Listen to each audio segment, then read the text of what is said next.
Buenas tardes, hermanos, ¿cómo están? Espero que se encuentren bien. Y continuamos en esta clase de introducción a la hermenéutica.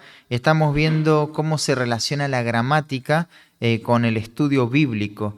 Y lo que intentamos hacer siempre es dar herramientas para que vos puedas observar mejor el texto. Habíamos comenzado en la última clase a ver las cláusulas. Dijimos que hay dos tipos de cláusulas en las oraciones. Hay una cláusula que es independiente, que esta es la que va a gobernar toda la idea, la que va a controlar la oración, y hay cláusulas dependientes. No significa que las cláusulas dependientes o subordinadas no sean importantes. Lo que significa es que son cláusulas que desarrollan a la idea principal. O sea, le dan vida, le dan estructura, pero la idea principal se halla en la cláusula principal. Podríamos pensarlo como sinónimos. Y ahora quiero que veamos algunos ejemplos bíblicos de la clasificación de algunas cláusulas. Aquí no están todas, pero están las más básicas como para que podamos sacarle provecho al estudio bíblico. Y empecemos con los tipos de cláusulas. Para arrancar vamos a mencionar la cláusula relativa. ¿Qué es la cláusula relativa? Bueno, la cláusula relativa nos da información. Suele hacer esto, suele darnos información sobre un sustantivo, sobre un pronombre o sobre una parte del discurso. No es lo único que hace una cláusula relativa. Muchas veces esta cláusula relativa puede estar funcionando como un discurso indirecto. Puede ser el objeto directo de todo un verbo, ¿no? Y es un grupo de palabras. Y nos vamos a dar cuenta cuando esto funcione. Pero por lo general tenemos que ver como una cláusula relativa. ¿Con qué se introduce una cláusula relativa? Bueno, con un pronombre o una conjunción relativa. Naturalmente, ¿no? Una cláusula relativa se introduce con una conjunción relativa. ¿Y cuáles son estas conjunciones? Bueno, qué, quién, el cual, cuál. Hay varias locuciones que también se pueden formar de estas palabras. Y vamos a un ejemplo.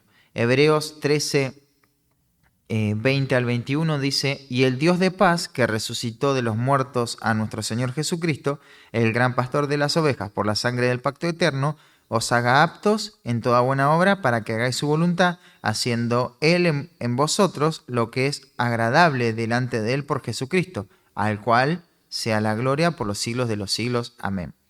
En la clase anterior lo que hicimos fue separar la cláusula independiente de la cláusula dependiente. Y ahora vamos a hacer lo mismo. Y el Dios de paz, ahí, o el Dios, tenemos el sujeto de quién se está hablando. ¿Y cuál es el verbo? ¿Cuál es el núcleo del predicado? Bueno, os haga aptos en toda buena obra. O sea, os haga aptos. El Dios de paz os haga aptos. Pero se va a decir algo acerca del sujeto, en este caso de Dios. Dios que resucitó de los muertos a nuestro Señor Jesucristo. Fíjate, que resucitó de los muertos a nuestro Señor Jesucristo. Eso es información. Este es el Dios de paz, el que resucitó de los muertos a nuestro Señor Jesucristo. Todo ese grupo de palabras, incluida con la conjunción relativa que el verbo resucitó, la frase preposicional de los muertos a nuestro Señor Jesucristo, todo eso es información que se está agregando al Dios de paz. Y eso es una cláusula relativa. Después tenemos otra cláusula relativa. Dice la segunda parte del versículo 21, haciendo Él en vosotros lo que es agradable. ¿Qué es lo que va a hacer? Lo que es agradable delante de Él. Esta cláusula relativa está funcionando como el objeto de esta palabra, de este verboide, ¿no? De este gerundio. Es el objeto, el haciendo Él en vosotros. ¿Qué es lo que va a hacer? Lo que es agradable delante de Él por Jesucristo. Claro, esta conjunción no está describiendo a un sustantivo o a un pronombre, sino que está relacionada de manera objetiva con el verbo haciendo. Y después se va a decir algo al cual sea la gloria por los siglos de los siglos. Amén. Y acá tenemos que resolver, aquí, ¿cuál es el antecedente de al cual? Y bueno, seguramente lo vamos a conectar por Jesucristo, al cual sea la gloria por los siglos de los siglos. Amén. Así que ahí tenemos un claro ejemplo de cómo funcionan las cláusulas relativas. Pasemos a otro. En Juan 1.5 dice, y este es el mensaje que hemos oído de él y os anunciamos.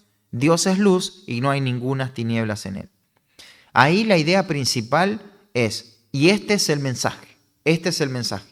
Y fíjate lo que hace esta cláusula relativa. Nos da, nos adjetiva o nos describe al mensaje. El mensaje que hemos oído de él, y se copula la idea con y os anunciamos. ¿Y qué es lo que anunciamos? Dios es luz y no hay ninguna tinieblas en él. Todo lo que viene después del qué viene a ser la cláusula relativa, la información que se da al mensaje. Así que eso serían las cláusulas relativas. Es como un paréntesis para darnos más matices acerca de lo que se está hablando. Pasemos a la cláusula temporal. ¿Qué es la cláusula temporal? Bueno, esta está relacionada directamente con un verbo, ¿no? Porque esta nos va a decir cuándo, en qué momento sucede la acción de la cláusula principal. Y va a utilizar los conectores como cuando, mientras, después, desde, y hay otros tipos de conectores más. Pero vamos al ejemplo. Ejemplo está en Hebreos 12:5, dice, y habéis ya olvidado la exhortación, y acá hay una cláusula relativa, ya la vimos, que como a hijos se os dirige diciendo, hijo mío, no menosprecies la disciplina del Señor, ni desmayes. Ahí tenés la idea principal, ¿no? Y acá nos da el tiempo. Ni desmayes cuando eres reprendido por Él. No desmayes. ¿En qué momento? En el momento en que eres reprendido por Él. Esto es una cláusula temporal. También es muy familiar el pasaje de Santiago capítulo 1, versículo 2, cuando dice, hermanos míos, tened por sumo gozo. Y ahora nos va a decir el tiempo. Cuando os halléis en diversas pruebas. Otro ejemplo, en 1 Juan 3:2 dice, amados, ahora somos hijos de Dios, y aún no se ha manifestado lo que hemos de ser, pero sabemos que seremos semejantes a Él. Ahí está. Sabemos que seremos semejantes a Él, pero ¿cuándo? ¿En qué momento? Cuando Él se manifieste, En ese momento seremos semejantes a Él. Y Efesios 2:1 dice, y Él os dio vida a vosotros, la idea principal, y nos va a introducir el tiempo. ¿Cuándo nos dio vida? Cuando estabais muertos en vuestros delitos y pecados, en ese tiempo, ¿no? Así que tenemos la cláusula relativa, la cláusula temporal. Veamos la cláusula de propósito. Este nos va a mostrar la meta, ¿no? La meta a la que se dirige el verbo controlador. Y va a utilizar los conectores o las conjunciones para que, o también la preposición a veces, simplemente para. Y el ejemplo lo tenemos ahí en Hebreos, hay varios ejemplos en el libro de Hebreos.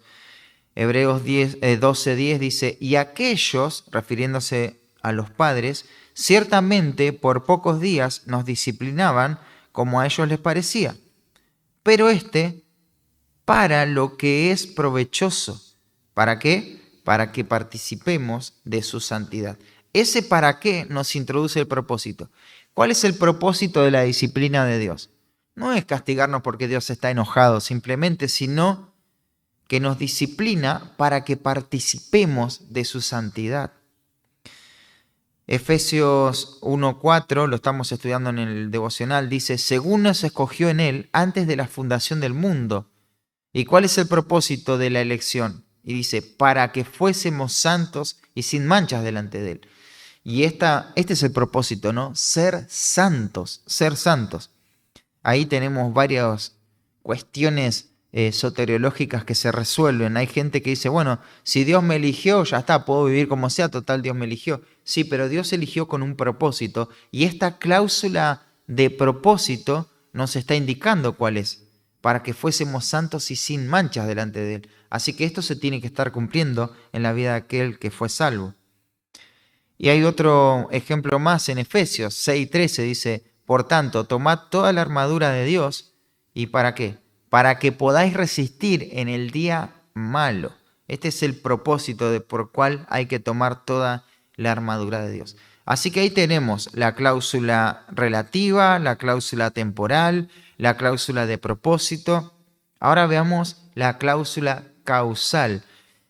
¿Qué es la cláusula causal? Bueno, nos da la causa, el porqué de las cosas. Y justamente se utiliza este conector. ¿Por qué? Hay otros más, pero el más básico sería este. ¿Por qué, no? Y Juan 3:16, un pasaje bastante familiar, hasta el versículo 21, vamos a ir viendo estas cláusulas de propósito. Dice, porque de tal manera amó Dios al mundo. Fíjate, de tal manera amó Dios al mundo, ¿no? Ahí tenés el porqué. Claro, esto está conectado dentro del contexto, pero esto es una cláusula causal. Y dice que ha dado, ahí es una cláusula relativa. Amó al mundo, que ha dado a su Hijo unigénito, para que, la cláusula que vimos hace un momento, la cláusula de propósito, para que todo aquel que en él cree no se pierda, mas tenga vida eterna. Ese más todavía no lo vimos, ya lo vamos a ver en un ratito. Y el versículo 17 dice, porque no envió, y acá también nos da la cláusula. Una de las razones es el amor de Dios y otra es, bueno, manifestado en que Dios no envió a su Hijo al mundo para condenar al mundo, sino, ¿cuál es el propósito? Para que el mundo sea salvo por él. El versículo 20 nos da también, hay una cláusula también de causal, dice, porque todo aquel que hace lo malo aborrece la luz y no viene a la luz para que sus obras no sean reprendidas. Ahí tenemos dos cláusulas que estuvimos estudiando, una causal y otra de propósito. Creo que esta cláusula causal es bastante simple de identificar. Nos da la razón, nos da la causa, valga la redundancia, ¿no? En quinto lugar, tenemos la cláusula de contraste. Los conectores son pero, si no, eso es lo más común. Y se establece un contraste. Son introducidas estas cláusulas con una conjunción de contraste o una conjunción adversativa, como también se dice. Hay un ejemplo en Romanos 12:21, dice, no seas vencido de lo malo. ¿Y cuál es la cláusula de contraste? Si no vence con el bien el mal. Si no vence con el bien el mal. En Efesios 4:26 también tenemos otra cláusula de contraste. Dice, airaos. Sí, airaos, pero no pequéis. No pequéis. Y en 1 Juan 2:17 dice, y el mundo pasa y sus deseos, pero el que hace la voluntad de Dios permanece para siempre. Por un lado el mundo pasa, pero hay otro grupo que permanece para siempre, y ese es el que hace la voluntad de Dios. Así que bueno, esto es sencillo también.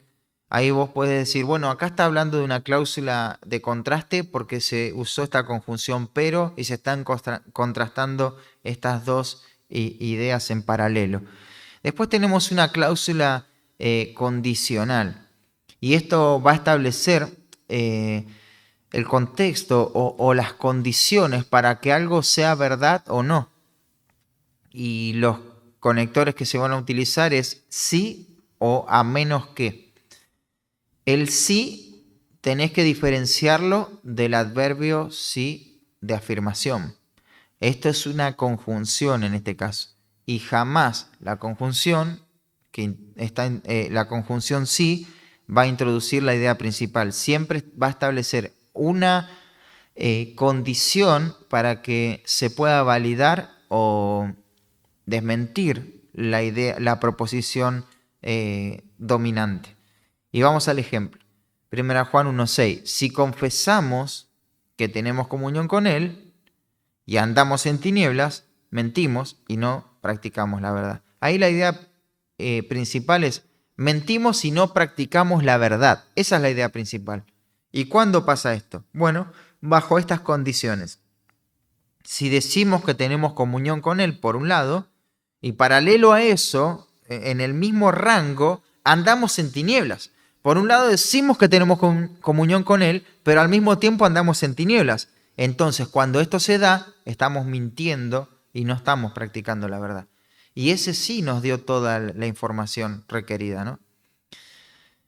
En Santiago 1.5 dice, si alguno tiene falta de sabiduría, pídala a Dios.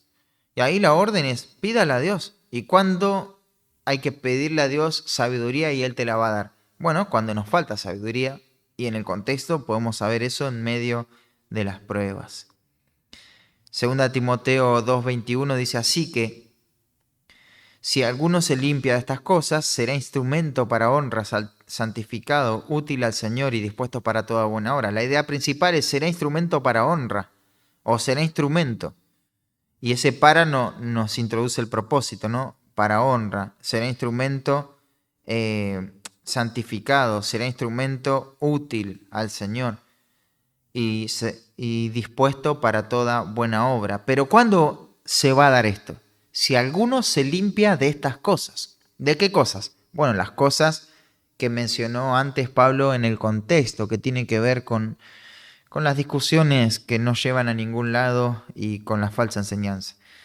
Después tenemos una cláusula de comparación. Esto tiene sus desafíos cuando lo vamos a diagramar. Pero esto van a ser introducidas por conectores la palabra como o así como, y es frecuente. En Efesios 4:32 dice, antes sed benignos unos con otros, misericordiosos, perdonándoos unos a otros. Y acá tenemos la cláusula de comparación para que tengamos el patrón, el modelo bíblico de cómo tenemos que ser misericordiosos los unos con los otros y perdonarnos los unos a los otros, como Dios os perdonó a vosotros en Cristo. Esa es la comparación. En base a eso, tengo que ser benigno y misericordioso con otros y tengo que perdonar. Después tenemos otra cláusula, la cláusula de concesión. Esto es muy interesante porque esta introduce algo que va a sorprender en el contexto, a la luz de lo que se dijo anteriormente o lo que se va a decir. Y estas cláusulas están introducidas por un aún o aunque, y un ejemplo que tenemos ahí es Romanos 6:17, y dice, pero gracias a Dios, ahí tenemos la idea independiente, gracias a Dios que habéis obedecido de corazón. Gracias a Dios que habéis obedecido de corazón. ¿Y por qué omití todo lo otro? Porque lo anterior, lo que está entre el que y habéis obedecido de corazón, sería la cláusula de concesión. Nos va a dar luz sobre algo sorprendente. ¿Cómo habéis obedecido de corazón? Aunque erais esclavos del pecado. Y claro, una persona que era esclavo del pecado, si ahora puede obedecer a Dios de corazón, no queda otra que agradecer a Dios. Es sorprendente esto. Entonces ahí es un buen recurso para recordar cuando aparece la palabra aunque, hay una cláusula de concesión que nos introduce algo ligeramente sorprendente, ¿no? Nos tiene que llamar la atención. Y de esa manera, cuando vamos entendiendo las cláusulas, es que las ideas, los textos van como haciéndose más gráficos, va teniendo más relevancia en nuestra mente. Hay otro ejemplo de esta cláusula de concesión en 1 Pedro 1:8, dice, a quien amáis sin haberle visto, en quien creyendo os alegráis con gozo inefable y glorioso. ¿Ves que lo que te dije tiene sentido? Pero omití una parte ahí que está entre comas. Y eso que está entre comas es la cláusula de concesión. Tendríamos que verlo así. A quien amáis sin haberle visto, en quien creyendo, aunque ahora no le veáis. O sea, ¿cómo estas personas aman, creen y se alegran en Cristo, aunque ahora no lo estén viendo? Bueno, esto es la fe, ¿no? Eso es lo maravilloso del obrar de Dios en el corazón de una persona, que se puede gozar con la presencia de Cristo aunque no lo está viendo, ¿no? Así que hasta ahí tenemos las cláusulas, hay varias más, pero creo que estas son las más básicas para poder desarrollar los textos, para poder mirar las ideas principales, para poder entender cómo trabajan las diferentes partes de una oración al formar y al desarrollar una idea. Cuando empezamos a manejar este tipo de información, es que estamos pensando en la sintaxis del pasaje. Y siempre tenemos que ver dos cosas. ¿Cuál es la cláusula principal de la que depende todo, absolutamente todo? ¿Y cuáles son las cláusulas subordinadas o dependientes que se enganchan, que se abrazan a la cláusula principal para poder funcionar? Que no tendrían sentido si las dijéramos solitas, pero tienen sentido cuando están desarrollando otra idea.